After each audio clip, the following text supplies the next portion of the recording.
ಶಾಲೆಯ ಬಿಸಿಯೂಟದಲ್ಲಿ ನುಸಿ ಹುಳುಗಳ ಪತ್ತೆ, ವಿದ್ಯಾರ್ಥಿಗಳು ಬೆಚ್ಚಿ ಬಿದ್ದ ಘಟನೆ. ಹೌದು ಸ್ನೇಹಿತರೆ, ಶಾಲೆಯ ಬಿಸಿಯೂಟದಲ್ಲಿ ನುಸಿ ಹುಳುಗಳು ಪತ್ತೆಯಾಗಿದ್ದು ವಿದ್ಯಾರ್ಥಿಗಳು ಬೆಚ್ಚಿ ಬಿದ್ದ ಘಟನೆಯೊಂದು ನಡೆದಿದೆ. ಕೊಪ್ಪಳ ಜಿಲ್ಲೆಯಲ್ಲಿ ಸರ್ಕಾರಿ ಶಾಲೆಯ ಬಿಸಿಯೂಟದಲ್ಲಿ ನುಸಿ ಹುಳುಗಳು ಪತ್ತೆಯಾಗಿರುವ ಘಟನೆಗೆ ಬೆಳಕಿಗೆ ಬಂದಿದ್ದು, ಜಿಲ್ಲೆಯ ಕೊಪ್ಪಳ ತಾಲೂಕಿನ ಹಳೆ ಸಿಂಗಾಪುರ ಗ್ರಾಮದ ಸರ್ಕಾರಿ ಹಿರಿಯ ಪ್ರಾಥಮಿಕ ಶಾಲೆಯಲ್ಲಿ ಈ ಘಟನೆ ನಡೆದಿದೆ. ಮಧ್ಯಾಹ್ನ ವಿದ್ಯಾರ್ಥಿಗಳಿಗೆ ನೀಡಲಾದ ಬಿಸಿಯೂಟದ ಅನ್ನ ಮತ್ತು ಸಾಂಬಾರಿನಲ್ಲಿ ನುಸಿ ಹುಳುಗಳು ಕಂಡು ಬಂದಿರುವುದು ವಿದ್ಯಾರ್ಥಿಗಳಲ್ಲಿ ಆತಂಕಕ್ಕೆ ಕಾರಣವಾಗಿದೆ. ಊಟ ಮಾಡುವಾಗಲೇ ಕೆಲ ವಿದ್ಯಾರ್ಥಿಗಳು ಅನ್ನದಲ್ಲಿ ಹುಳುಗಳು ಇರುವುದನ್ನು ಗಮನಿಸಿ ಶಿಕ್ಷಕರಿಗೆ ತಿಳಿಸಿದ್ದಾರೆ. ಈ ದೃಶ್ಯವನ್ನು ಕೆಲವರು ಮೊಬೈಲ್ನಲ್ಲಿ ಚಿತ್ರೀಕರಿಸಿದ್ದು ವಿಡಿಯೋ ಸಾಮಾಜಿಕ ಜಾಲತಾಣಗಳಲ್ಲಿ ವೈರಲ್ ಆಗಿದೆ. ಈ ಘಟನೆ ತಿಳಿಯುತ್ತಿದ್ದಂತೆ ಪೋಷಕರು ತೀವ್ರ ಆಕ್ರೋಶ ವ್ಯಕ್ತಪಡಿಸಿದ್ದಾರೆ.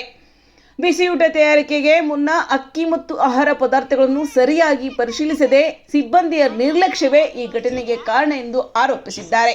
ವಿದ್ಯಾರ್ಥಿಗಳ ಆರೋಗ್ಯದ ಜೊತೆ ಆಟವಾಡಿರುವ ಸಿಬ್ಬಂದಿ ವಿರುದ್ಧ ಕಠಿಣ ಕ್ರಮ ಕೈಗೊಳ್ಳುವಂತೆ ಪೋಷಕರು ಆಗ್ರಹಿಸಿದ್ದಾರೆ.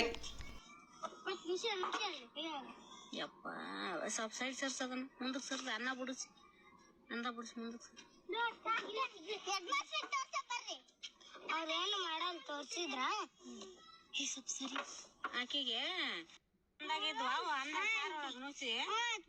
ಬಾಲ್ ಎಲ್ಲತಿ ಯಪ್ಪ ಸ್ವಲ್ಪ ಸೈಡ್ ಸರ್ಸದನ ಮುಂದಕ್ಕೆ ಸರ್ದ ಅನ್ನ ಬಿಡಿಸಿ ಮುಂದಕ್ಕೆ